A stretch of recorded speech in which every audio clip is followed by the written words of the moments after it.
Part 2. I blinked innocently. What are you talking about? Mom, were you really pregnant? Since when? Why didn't I know about this? Olivia's tears fell even harder when she saw me act like this. Don't pretend you don't know. I only told you just last night that I was pregnant. Then this morning, you tricked me into going to the market for discounted eggs.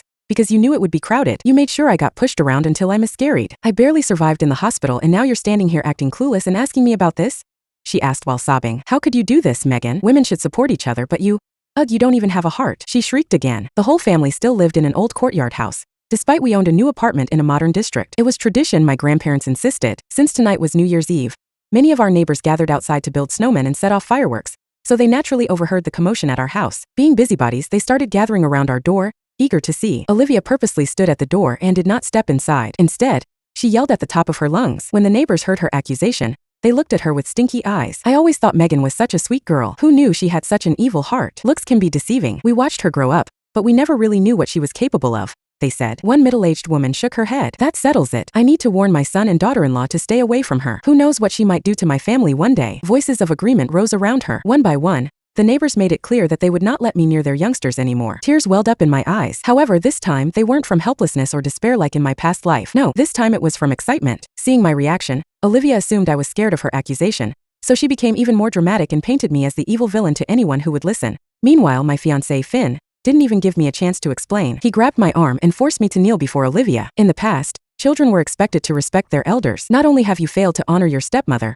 but you also caused her to lose her child. You have to apologize to your stepmother and make amends. As a woman, you should obey your father and then obey her husband after she got married. So, as your fiancé, it's my responsibility to teach you a lesson. With that, he yanked my hair and forced me to bow my head. He pushed my head and forced me to bow 7 or 8 times in a row. He held me so hard that my head hit the floor with loud, painful thuds. Blood trickled down my face, but Finn acted as if he didn't see it. Instead, he took it even further. An apology alone isn't enough to make up for the loss of a child. There has to be material compensation as well. Megan, hand over your year-end bonus, so your stepmother can buy nutritional supplements. And while you're at it, sign over your new apartment to her so she has a comfortable place to recover.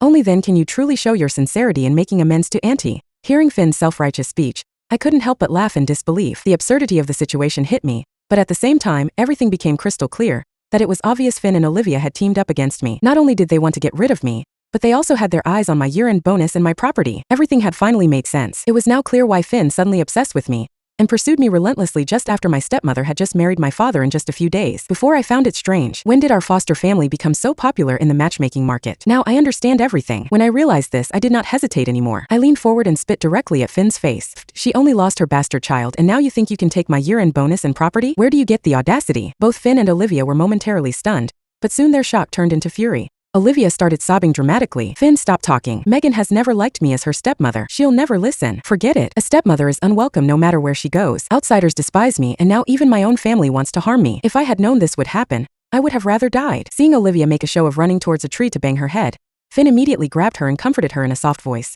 Auntie, don't be sad. I already called Uncle Thomas. He'll be here soon to set things right for you. After all, Uncle Thomas is the head of the family. Everything he says is the law. Megan has to obey him. The gathered neighbors nodded in agreement. They stopped what they were doing, brought out their stools and sat in front of my house. They were waiting for my dad to arrive. I tell you, Thomas Foster needs to teach that girl a lesson. She's gotten too bold, even daring to bully her elders. Didn't you hear what she said? She called Olivia's baby a bastard. That's just outrageous. Having such an evil daughter is truly a punishment. Hearing the neighbor's words of condemnation, Olivia's eyes gleamed with satisfaction. She threw me a quick, triumphant glance, thinking she had me cornered. However, she was in for a disappointment. Meeting her gloating gaze, I merely curled my lips in a mocking smirk. I didn't even bother responding. She must have never expected that, at that moment, the person who wanted my dad to arrive the most wasn't her. It was me. It didn't take long for him to arrive. My dad had only gone out to buy cigarettes and before long, he returned with a cigarette dangling from his lips. Seeing the large crowd gathered outside our home, he hesitated for a moment, confused. However, before he could ask anything, Olivia rushed forward, pressing herself against him like a fragile flower in the wind. Tears welled up in her eyes, her face full of sorrow. Thomas, you have to stand up for me. Megan killed our child. The doctor said. It was a boy. He would have been a chubby little kid. My dad's expression darkened instantly. He stiffened, his face stormy as he turned to me and roared, Megan, get over here. What the hell is going on? Before I could respond, Finn stepped in front of me and blocked my way as he added fuel to the fire. Uncle Thomas, it's all Megan's fault. You have to seek justice for Aunt Olivia. That's right, Thomas. You have to punish Megan severely and avenge our son. Olivia clung to my father's arm and wailed.